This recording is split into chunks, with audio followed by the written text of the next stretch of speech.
You think Washington's getting it wrong with inflation and messing up inflation? Yeah. You worried about gas prices? Is Washington getting it wrong with the way they're dealing with what's going on overseas with the Ukraine? Are you worried about Washington in our schools? How many of you are concerned about what's happening because Washington can't understand who we are? All right. Now we're here today to focus on energy. Is that a place Washington's messing up? We got a dose of reality, and I got the best specialists in the world here today. God bless you all for being here. I want to, before you sit, I want you to understand how important these guys are. He won't let me say he's the father of fracking. He's got a bet. He's the father of horizontal drilling. But you all know energy. And Harold Hand from Oklahoma. He's like an all-star.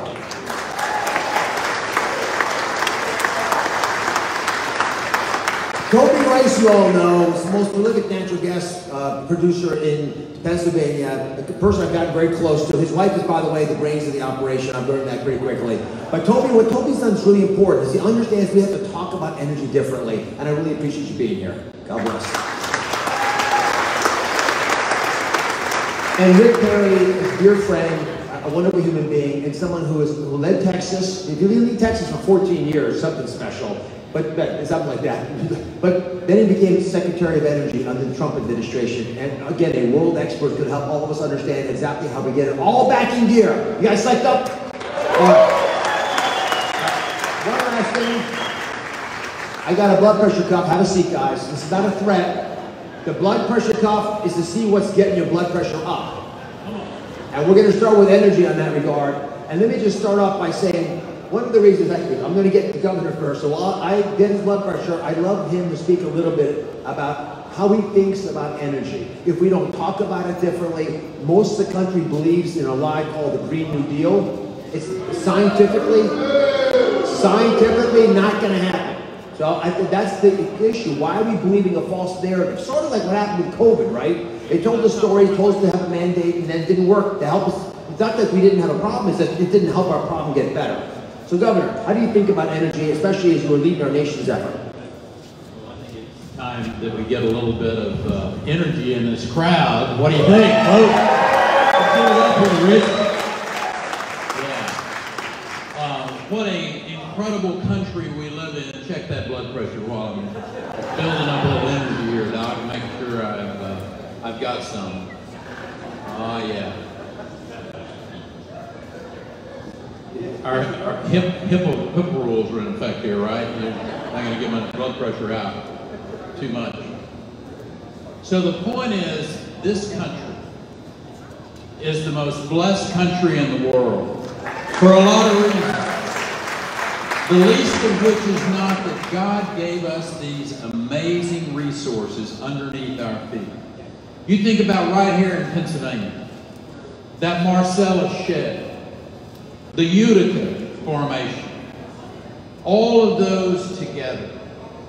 When you think about the wealth that can be created, you think about your family's well-being.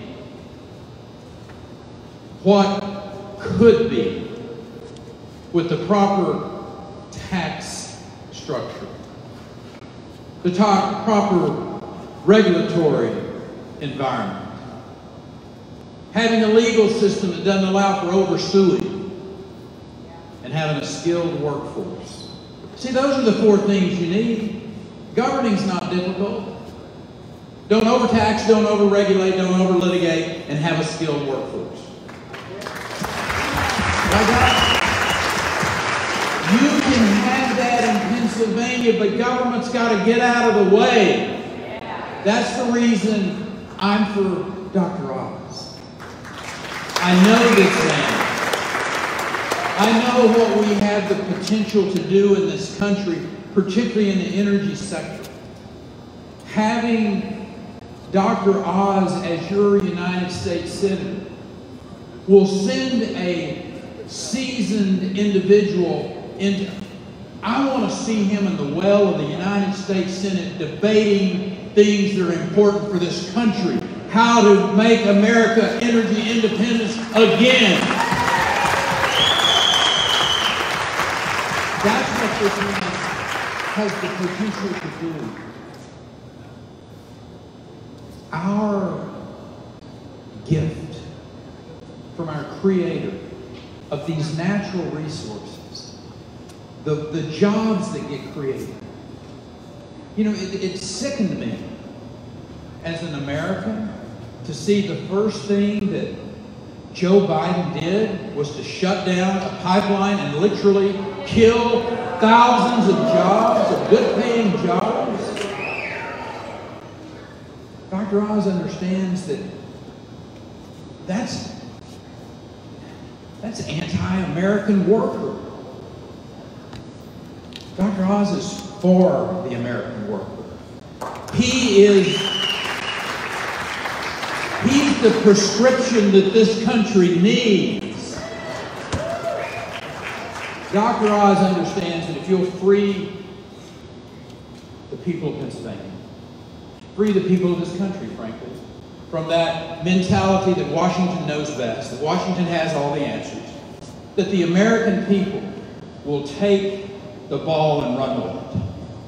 They will deliver the energy resources that can create the jobs so that your children have a better future.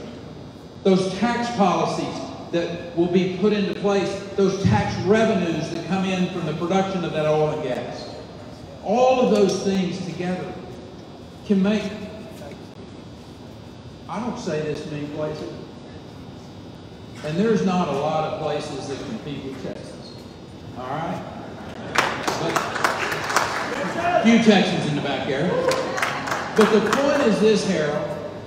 If you want to see this state develop an economy like the state of Texas, as strong and as vibrant as that Texas economy is, because they believe in not overtaxing, not over-regulating, not over-litigating, and having that skilled workforce. They believe in that in my home state. It's one of the reasons they have seen the job creation in that state. That can happen right here because you're sitting on, I think, one of the largest, if not the largest gas formations in the world. This can happen here. Why are you not developing that? Dr. Oz is the answer. The answer is we'll send Mehmet Oz to Washington, D.C., and we will be energy independent again in America. How is my blood pressure? Your blood pressure was getting up pretty high there at the end. I got it at the beginning before I got us all animated. 120 over 80, which is the ideal blood pressure. And he's the ideal person to deliver that message you just heard because he bravely pushed forward in the Trump administration to make sure that the rules we're living through now didn't happen. And he, look, take a 1 year off, look what happened.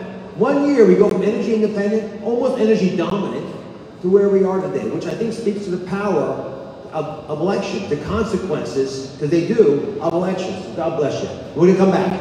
Harold, let me turn it to you. Harold, I'd love if you just share with everybody what it was like to develop the technology that today allows this country, if we were allowed to be a savior for the planet. This isn't just a fight over the soul of Pennsylvania or the soul of America. It's the entire planet is struggling, and we have the answer. And when I called Harold a couple weeks ago to ask if he would come up, and I've worked with Harold for many years, which he'll talk to you about, on broader health issues, philanthropic issues, helping people deal with their diabetes, helping Native American tribes thrive. He said something that so touched my heart. He said, listen, I've done everything I need to do. I've done well. But my country, and he got emotional when he said this, my country is not letting me help. I know what works. How can my country not allow people like me to speak? Harold, speak.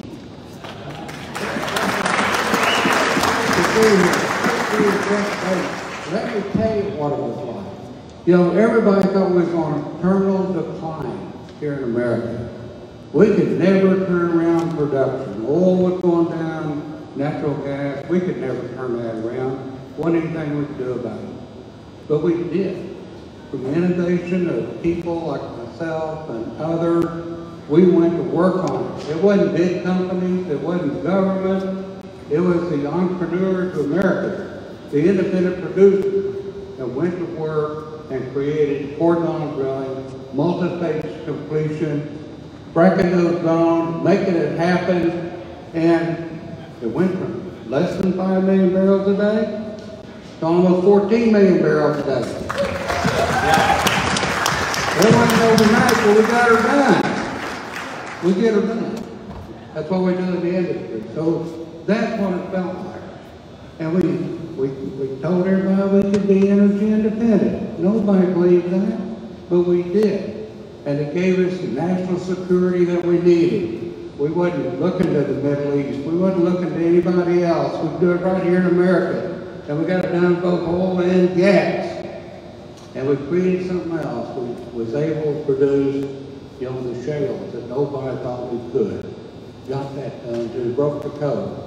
So that's what's up. But what it feels like today, when they took off the table, our a third of the resources, productive resources in this country, won't allow permitting on federal lands.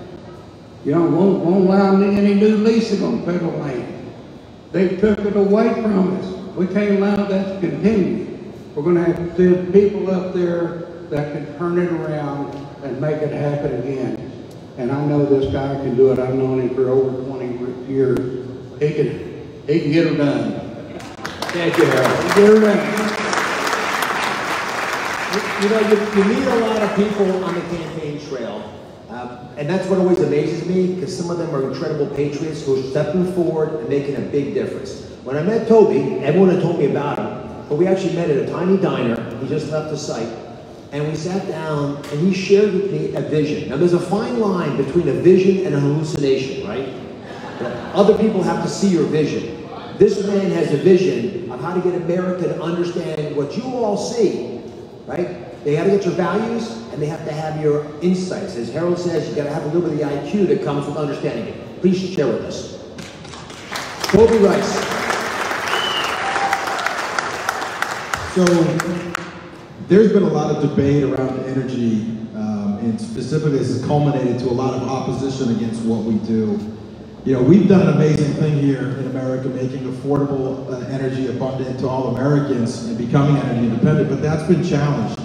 And there's a new criteria in addition to making energy cheap and reliable. It seems like the world has a very strong desire to make sure that energy is now clean. And this has brought out a lot of opposition that has really challenged us doing the great work that we can do. But despite those oppositions, despite the challenges, we've still been able to make the Marcellus the biggest producing gas field in the world. But we can't ignore the desire for the world to get cheaper, more reliable, cleaner energy. This is what we do every day at EQT, is to make energy cheaper, more reliable, and cleaner. And on the clean aspect, there was not a lot of great answers on the table. And the answers were only, well, let's do solar, let's do wind, and what about oil and gas industry? And I remember sitting across the table from Secretary Granholm about 8 months ago, and she says, Tobe, I love the fact that natural gas is cleaner, but what are you actually going to do? And I said, listen, this energy transition that everybody's talking about right now, whether you believe that the world is going to end in 30 years from now, let's think about ways that we can make energy cleaner. Nobody's opposed to that. Nobody takes better care of the environment than the operators here in the Marcellus, the American oil and gas producers. That's why the energy that we produce here in the United States is the cleanest energy produced in the world.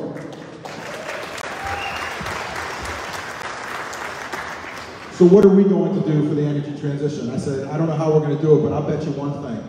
I bet you it's going to be this industry that figures out how to do it. It's going to be this industry that found themselves drilling conventional wells and conventional reservoirs, found ourselves running out of oil, peak oil, we were going to run out. What did we do? We transitioned to unconventional reservoirs, employing amazing technologies, hydraulic fracturing, horizontal drilling, and that unleashed plays like the Marcellus Shale and made the United States the biggest energy producer in the world. And so I was doing work thinking about, well, how can we play a role in this energy transition that the world wants to go through? And then I was a little bit stuck on my thinking. Then I got a letter from Senator Warren. And she helped me think. And her letter to me was, energy prices are high in Massachusetts. You don't need to tell me that. My mom is from Massachusetts, where I grew up. I realized that they're paying way too much for their energy. Energy prices are high. We need to shut down LNG exports. And we need to do this in the name of the environment. And our response back was, actually, prices have never been cheaper here in the United States, thanks to American shale. Thanks to the workers that we have here, the skilled labor force. Nobody does it cheaper. Nobody does it safer. And actually, we need to be doing a lot more of LNG exports, because LNG exports, exporting our gas in liquefied form, is the biggest green initiative on the planet. And so, we spent some time after that and quantified, said, what could we actually do? How big could this be? And we came out a couple weeks ago and looked at all the resources that we've discovered and said, how much could we increase gas production? And we did the work, did the numbers. We realized we can increase gas production by 50 BCF a day. That is an increase of, we're the world leader right now in natural gas. We can be 50% bigger than where we're at now. What were we going to do with that? That's going to give us tremendous energy security here in America, but it's also going to allow us to provide energy security to the world. And this is a good thing that we should celebrate. And as well, it's also going to be the biggest green initiative on the planet, because it's going to help countries reduce their dependence on foreign coal. And this message has been getting a tremendous amount of support. We're really excited about that. But for us to be able to do this, we just need to do one thing, and do it faster than we've ever done before. We need to build more pipelines and more LNG facilities. You know, Senator Warren talks about the pipeline, the reason our prices are high. It's because people that have fought against us have blocked over 7 BCF a day of pipeline infrastructure that's preventing gas that's produced here in the Marcellus from reaching America. Now, a lot of people, we look at that and say, oh, that stinks, we don't get those pipelines. Well, let me tell you something. This type of policies, this energy policy, is costing our landowners here in Appalachia, it's costing our landowners over $1.4 billion per year. Shocking. $1.4 billion a year. And this is the type of, we need leaders that are going to help us build this infrastructure.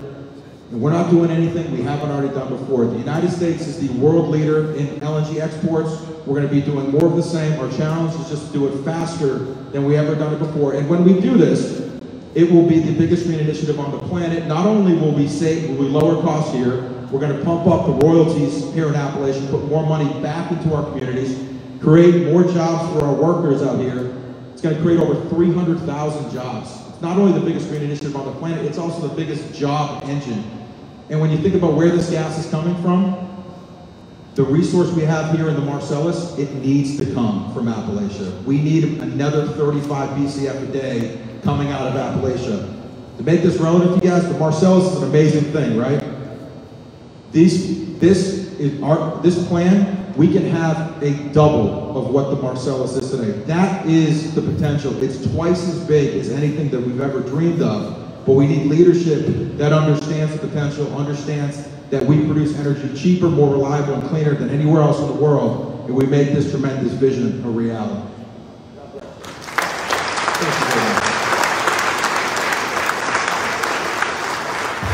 I'm going to tell you a quick story that I want to try to understand together with you, because you're all pretty sharp at this stuff already. What is it that's leading Washington to getting it wrong? Here's the story. You all know where Tioga is, Tioga County? Right? Not far from Susquehanna, where I was yesterday, because I went up there to see some of the gas fields, and they got a lot of cool things up there. But right next door to Tioga is a great place to go hunting. How many hunters are there here? A couple hunters? Right. So I took my son up there this past year, and we're having breakfast with the guy, and his mom is serving us grits and coffee, and she's a little bit older, and she had a little lunch lady hat on, you know, a little stocking hat, remember when we were in school? And we were just making conversation, so I said, what do you guys do around here? How do you make money? Because I noticed that the natural gas facilities in Tioga weren't that prominent. And she poured my coffee, grabbed another scoop of grits, and she said, we sell things. And I said, what do you guys sell around here? And she said, we sell our bodies and we sell drugs. And then she finished putting the grits on my plate and left. And later that day, we were bird hunting. I ran into a meth lab. That is an option caused by ideology that I don't understand, but I'm going to try to explain to you. The reason Washington keeps getting it wrong, and they do, is because they don't share our values. They don't respect our values. Frankly, I don't think they know our values. But here's what I do know. They believe that their ideas are the ones that you should govern by. So what are their ideas? And I'm going to say what I think the far left side of the Democratic Party has been saying in different ways. They believe that we're a pestilence on the planet, that we're cockroaches. Our species is destroying everything it touches, each other, our cities, our rural areas, our world, and therefore giving us more ammo to destroy the planet isn't worth doing. So that's the deeper reason why when Toby talks about carbon effect and the reality that our country's reduced its carbon footprint faster than any other Western country using natural gas, no one cares. You're shouting into the wind because they don't want to hear that, because that doesn't affect the reality that we are a plague on the planet. And I think that's what we got to get at. And I want to turn it back to Governor Perry, Secretary Perry, because you're good at talking these issues through. This is a humanitarian crisis. And it's an issue that we all have to be able to address in our own hearts. That's where this battle is won. People don't care what you know until they know that you care. And we have to get people to understand that energy supporters are not people who don't care about everybody else. Quite the opposite. They're brave enough to say what they see, like many conservatives do, because it's the right thing to do. And it takes bravery to say what you see. When, as soon as they hear you talking about it, they start criticizing you for the position you're taking without knowing any more than the position that you took. And that's where the ad hominem personal attacks start that have stifled our ability to talk. Let me take you back in time, a year. COVID. Think about what happened during COVID. You had a top-down authoritarian approach, one size fits all, that did not tolerate dissent. You had government, media, and big companies all agreeing what needs to happen. You know what that's called? Totalitarian rule. That's exactly what they did. And we fought back. It was hard. If you raised your voice, you got canceled. You all witnessed it happen. People who were world famous, Nobel laureates, no, they're gone. Can't find them. The same thing has been happening in energy. We just didn't see it until more recently. But we're in a unique moment now in history. Now everybody understands what Putin knew, which is to use energy as power as a weapon, and by weaponizing energy, he's done exactly what he wanted. Rick Perry earlier at the Energy Summit today said, energy strategy is for families, and if you fight energy, you're declaring war on American families. Explain to me and everybody how energy allows our families to thrive, but also allows us to save lives in Europe and even in Africa. If you care about humanity, you'll listen to this message.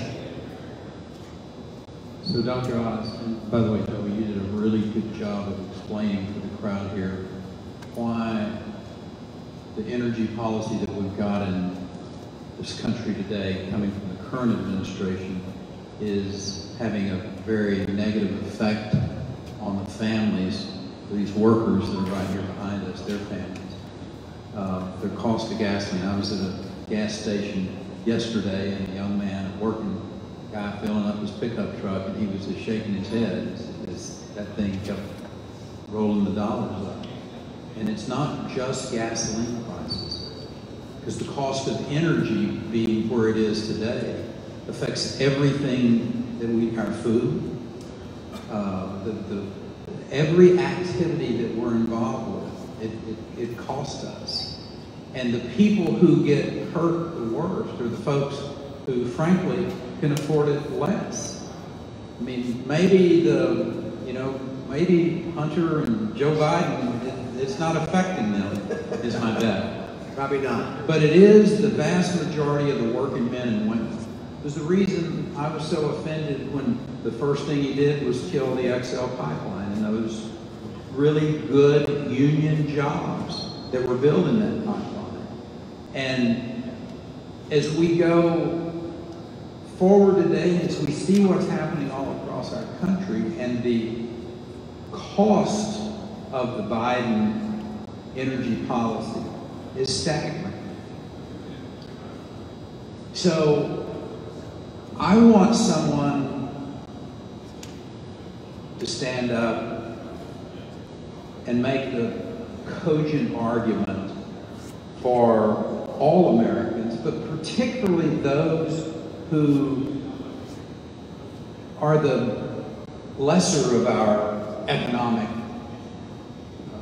strata, men and women that really can't afford to pay the cost of this energy policy that's based on a fallacy. I mean, this whole climate change existential threat, that's a fallacy. This country has the ability, as Toby shared with you, to develop clean burning natural gas. Think about this. If we could ship our natural gas into Europe at a substantially greater pace than we're doing today, if we could go into India, a country that I believe I'm correct, in a couple of decades, or maybe even less, will be the most populous country in the world. And to remove those old, inefficient, coal-burning plants in those countries, that would make a massive difference in the emissions. So the point is, if you're not for American natural gas being proliferated around the globe, you're not really for doing anything about the climate. You got another agenda. And I want to finish with this. Yep. There's a lot of reasons that I'm for Dr. Oz, both personally and professionally. But I want to talk about one of the personal reasons. I know this man's heart. I've had enough conversations with he and Lisa, my wife and I, and Lisa, and talking about where he came from, the great blessings that he has in this life. God gave him some gifts that very few people have. The gift of being able to literally save lives. He has the opportunity now to continue that life-saving mission as a United States Senator. And not just in Pennsylvania, not just in America, but globally. And what I mean by that is American energy policy. The policy of the previous administration to make America energy independent, to allow for our energy to go places and to create freedom. Whether it's freedom that could be created in the European Union, as we're seeing it attacked today. And make no mistake, what's happening in Europe is about energy. And Russia's use of energy as a weapon. But American energy going into a continent like Africa. People who are forevermore going to be in poverty if America does not step forward and use our energy resources to help free those people from the slavery of poverty. That's what's going on in that country, and America can change that. Dr. Oz understands that, but more importantly, he has the heart for it. And I think it is so important for us to elect individuals whose hearts are not only pure in the sense of why they're going into public service, but also pure in the sense of bringing good things to the human spirit and to humans all around the globe. Dr. Oz, love you, brother. I love you. Love you.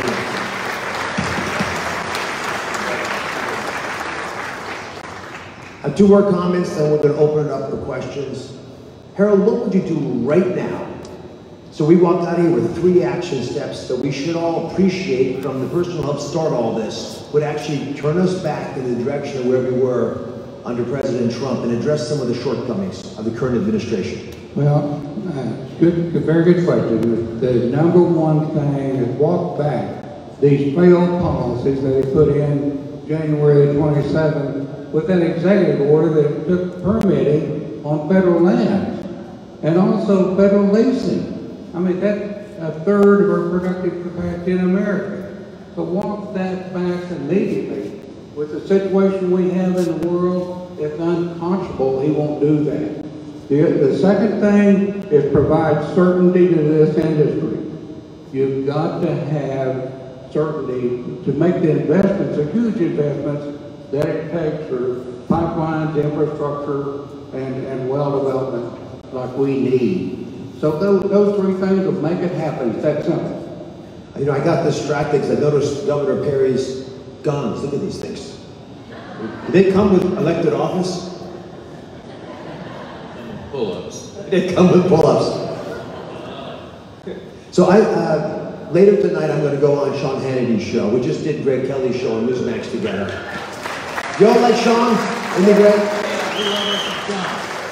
And it's the best friend you could ever have. My son was talking to me last night. He said, actually my son-in-law, where's John? There he is. Come over here a second. He married Daphne. You all remember my daughter Daphne?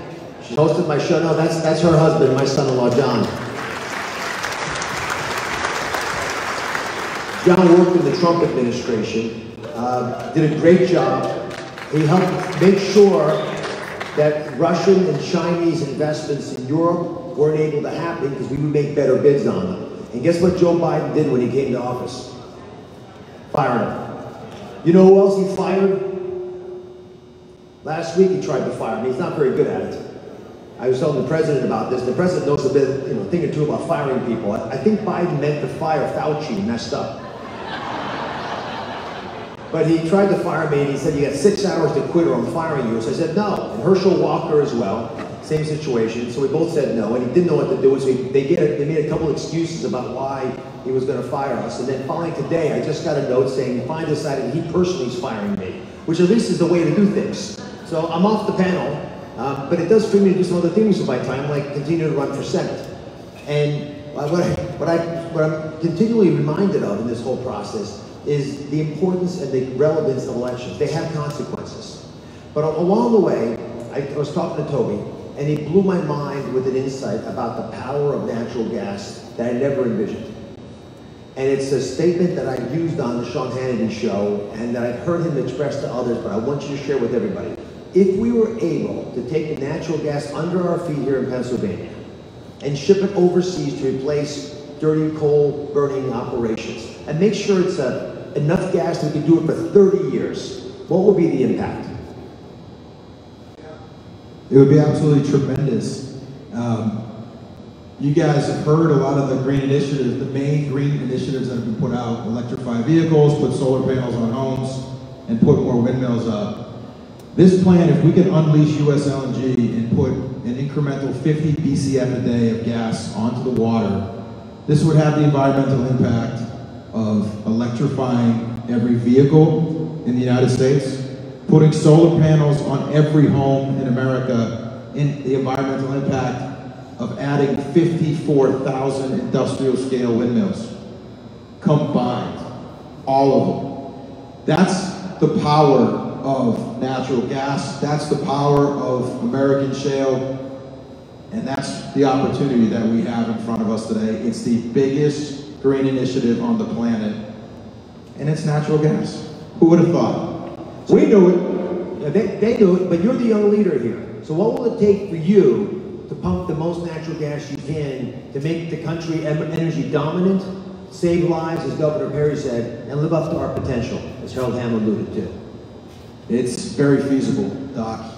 On the upstream side of things, we need to add, to make this happen, we need to add about 50 rigs. We run about a little bit over 600 right now, and 10 years ago, Harold, what were we up to? Like 2,000?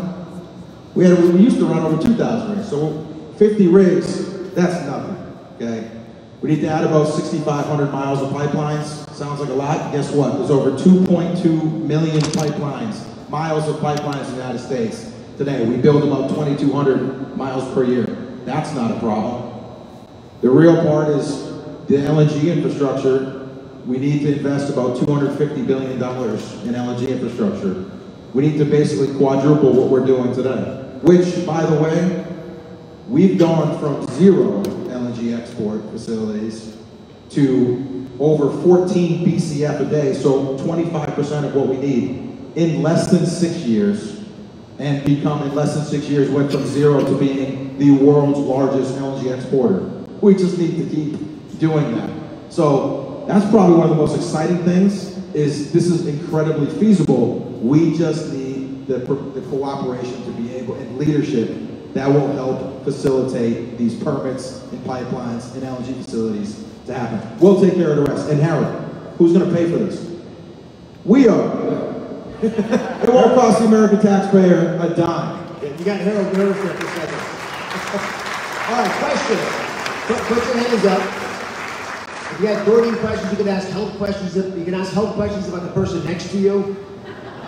Throw it up there. It doesn't have to be just on energy. You can ask about how the government works. We got Rick Perry. You can ask about entrepreneurship, as Toby represents. You can ask about how we even got to this place. Take it away. We're all here. We know that our country is crashing and burning right before our eyes. Okay? You're all excited about your election coming up, so I need to ask you a question. Do you believe that the 2020 presidential election was a legitimate election? My concerns about 2020 was under the cover of COVID, there were all kinds of changes made that I think were unconstitutional. We made mistakes even before 2020 with Act 77. I have firsthand knowledge, because I ask this question everywhere I go, of houses that had 16 people apparently vote from there, but actually no one in the house voted. We know people who went to polls and they weren't allowed to vote because they'd already voted. Here's my biggest challenge, and I've been warned about this. I've been told by people you all know and trust that I will win the election in November. But if we don't deal with the election fraud issue, I might not win in November.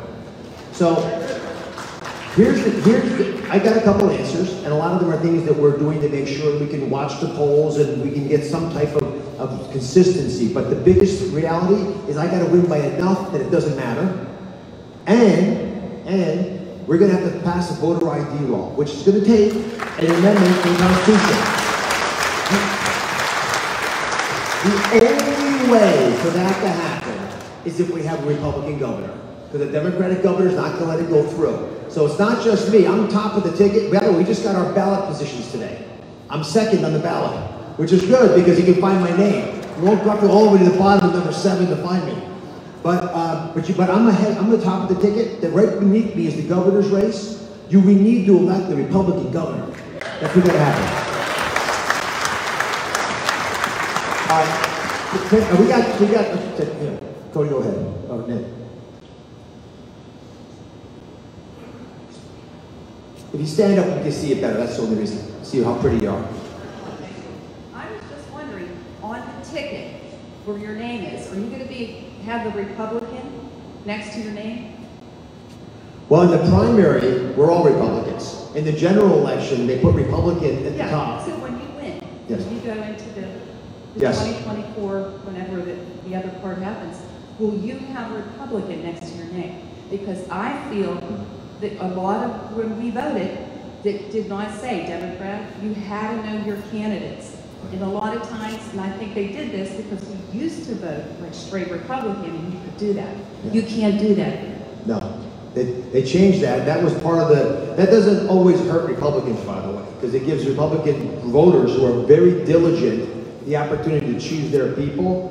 But here, again, the way we win this is because we gives the opportunity, it creates the biggest opportunity is when you mail ballots to everybody, even if they don't ask for them, and then you allow ballot harvesting. But my father said something to me when I was a little kid. I grew up near Kennett Square, Pennsylvania. You know where that is? It's the opposite end of the state. It's the mushroom capital of the world. And my dad would always tell me, don't be a mushroom. Right? Don't sit in the dark all day long, get fed manure, they get canned. So we don't want to do that. Republicans own solutions. The Democrats care about caring. We care about fixing. Whether it's election fraud or making sure that we are able to protect our energy industry or pushing back on COVID, it's all part of the same story. Because the Democrats will say they're following science when they're really following political science. We got to be honest with ourselves so that we can stand up for tradition, because the realities of life are conservative. Go ahead, Max. Yeah, Max, use the mic. Okay, thank you, Dr. Oz. I really appreciate you being here today. By the way, please ask the panelists too. You got too much of me. I'm here all the time. Well, no, this is specifically for you. So, the election this fall is likely to be very close, and the candidate that energizes the largest percentage of the base is likely to win. A very significant percentage of the Republican base are conservative Christians. And perhaps the largest percentage of Republicans that are actively working in campaigns are conservative Christians. The number one issue for us as conservative Christians is the unwavering stance on pro-life. And I know your website says that you are 100% pro-life. However, when I tell my friends about you, they ask me, the first question is Dr. Oz pro-life? Which tells me you haven't done a very good job of articulating that. So what I want to know is, how are you going to energize that very significant part of the base that wants to know that you have an unwavering stance in the pro-life camp? I believe life starts at conception, and I'll explain to you exactly why. I'm a heart surgeon, and I take care of little babies. In fact, I saw one in Pittsburgh, a child that we had taken care of when they were 5 days of age. He's 14 now, he's my height already. When you operate on a 5-day-old kid, their heart's the size of my pinky nail. It's like a little pea. The majesty of that tiny structure's ability to eke out blood to that tiny little baby, keep it alive so we can go in there and fix what was a little defective, is unbelievable. You get goosebumps thinking about it. The idea of hurting that child then or 9 months earlier is inconceivable to me.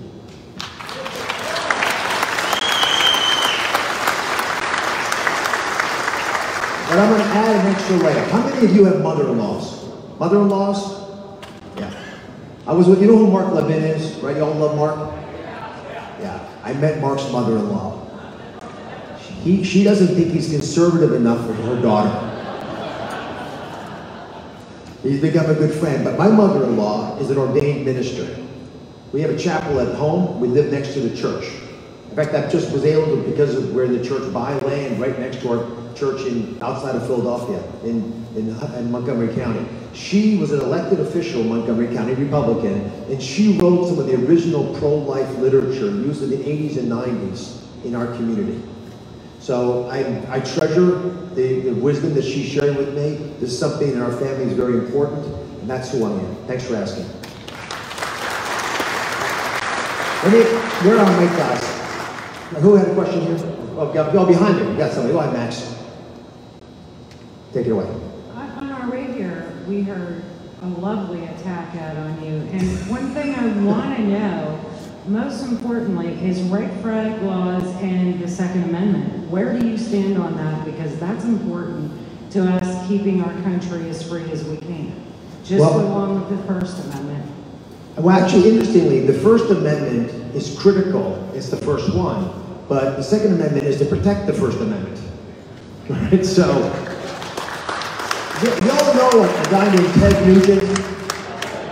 Do you think Ted Nugent's a sort of pro-Second Amendment kind of guy? Is he, I don't know, the Harold Lamb and Toby and Rick Perry of energy equivalent in Second Amendment? So he's made a very, very nice, powerful endorsement video of me because he knows where my heart is on this. Now let's be clear. I learned to hunt in Pennsylvania when I was 12, 13 years age. My dad took me. We went deer hunting actually and got a ram. I taught my son how to shoot before he went to school. I own a dozen guns. I have a concealed carry. I understand guns. However, Second Amendment is not about that. Second Amendment is about our constitutional right for every law-abiding American citizen to have a gun of their choice. And that's exactly what I'm going to do. Especially after COVID, there's no way we're going back. I'm not becoming Australia, and I'm not becoming Canada. I love talking, and I'll keep going, but please ask my guests some questions, because I got the world experts here. You got Einstein sitting next to me, and all the other, Heisenberg next to him, and Newton next to him. Is it an energy question? Good. It's for the fracking guys over there. I was working for Jason Rich's campaign until he dropped out. And his idea, he had a plan for Pennsylvania. They were always arguing about how you're going to get the gas, to Philadelphia to liquefy it. And Scott Wagner, 4 years ago, had the same idea. Running up the Pennsylvania Turnpike because they have 30 yards right away on either side of the turnpike.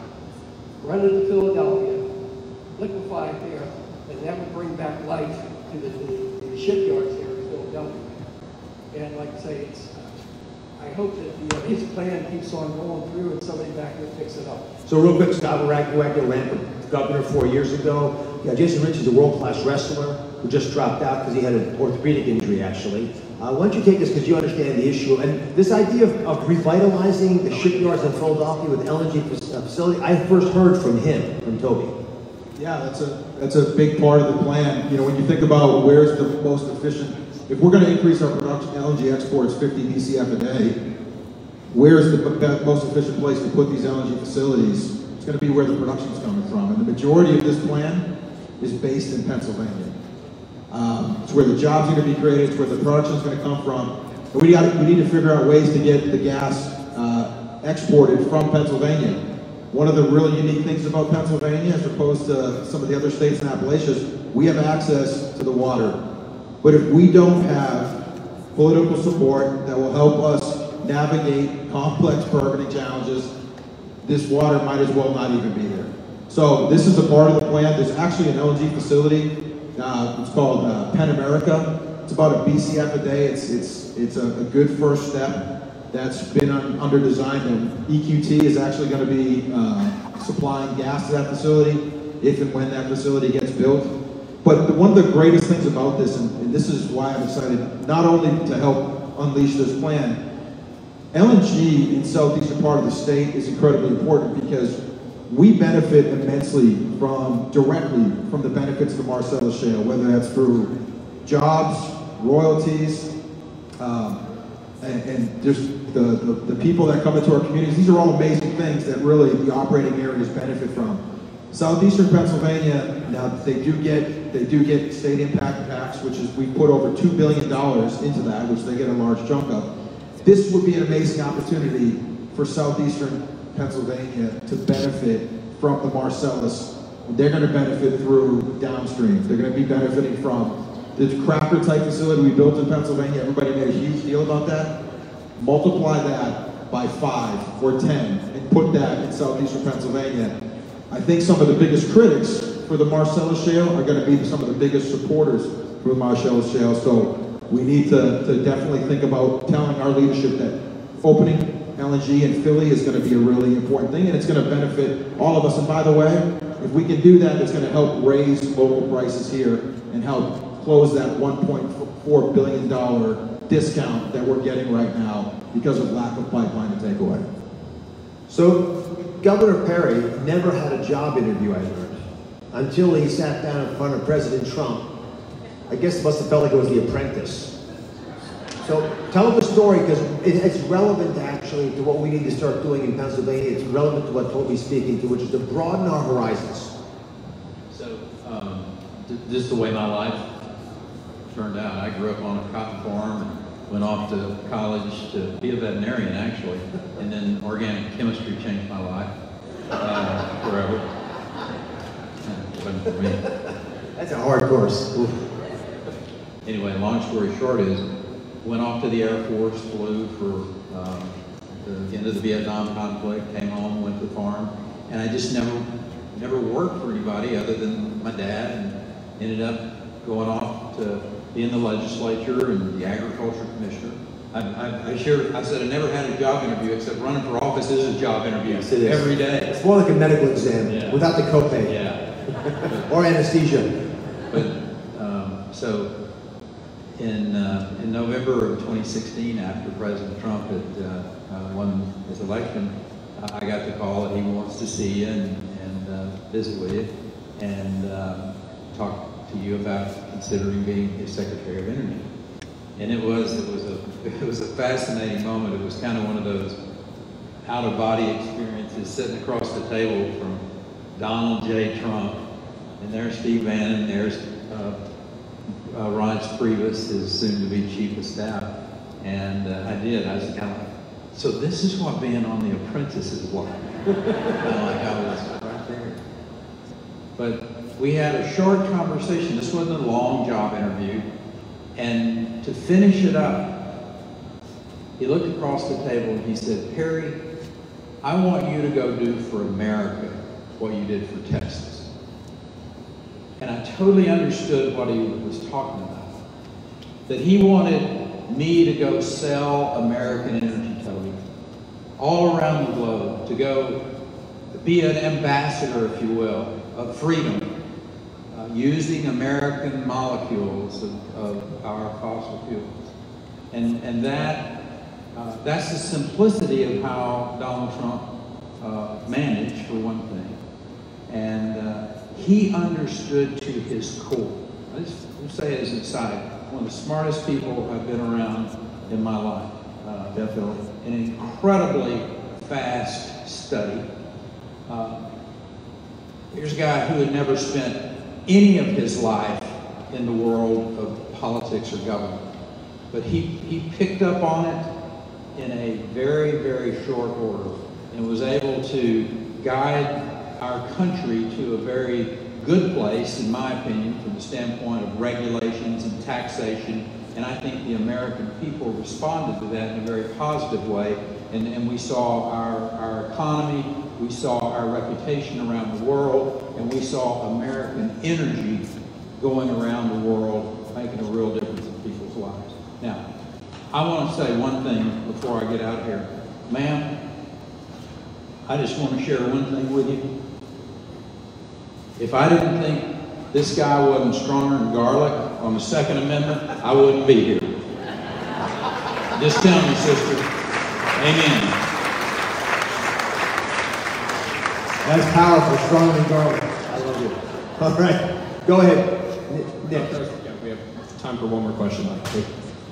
I'm sure glad I got the last question. Before Governor Perry leaves, I have a question for him specifically about what we can do as conservatives here in Pennsylvania and here in Washington County. I'm a retired teacher, and I worked pretty hard in 2016 making calls and all primaries, and must have called for hours. But now I get the feeling that the Democrats have such a complete grip, national, state, and local, that if we try to exercise any kind of power and move forward, we're somehow going to be called out as terrorists or activists or ostracized in some way.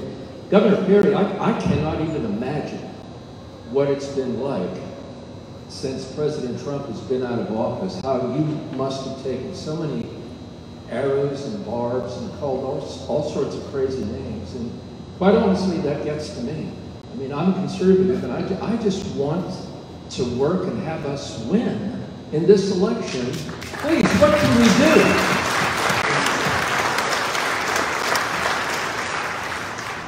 Help is on the way. And what I mean by that is I'm focused on 2022. I was a pilot in the Air Force, and one of the things that they taught us is keep your eye on the target. There's going to be all kinds of stuff going on around you. They're going to try to jam you. They're going to shoot at you. They're going to shoot missiles at you. There are going to be a lot of distractions out there. But if you're going to have a successful bomb run, you're going to keep your eye on the target. And you're going to fly that aircraft straight over that target so that your bombs hit that target. That's our goal. 2022. If we don't get 2022 right, we can forget about 2024. All right? Yep. So when people come up and say, well, what do you think about this, or what do you think about that on the presidential, just, put your arm around them, hug them, and tell them, say, let's keep our focus on 2022. Now, here's what I will tell you. So you leave here tonight, you'll be feeling pretty good about yourself and a little skip in your step maybe. We're going to literally kick their ass. I mean, it's going to be the biggest, most powerful victory that the Republican Party has ever had in its life. And that's the point that Dr. Oz is making. We're going to turn out a victory for him when he's our nominee that's going to be so powerful that you couldn't steal it if you wanted to. And that's what you all in Pennsylvania are going to do. You're going to show people, here's how you turn out for our candidate to do the things that we need to do. And everything will be all right. God bless y'all. Before you get up, I want to thank my guest, Harold, for all you've done throughout your life, the wonderful philanthropy you are, for making the show up here. Rick Perry, like a brother, I appreciate you coming out. The endorsements from both of you are incredibly important. Kobe, I admire you tremendously. You are the leader of the field. God bless you for what you do.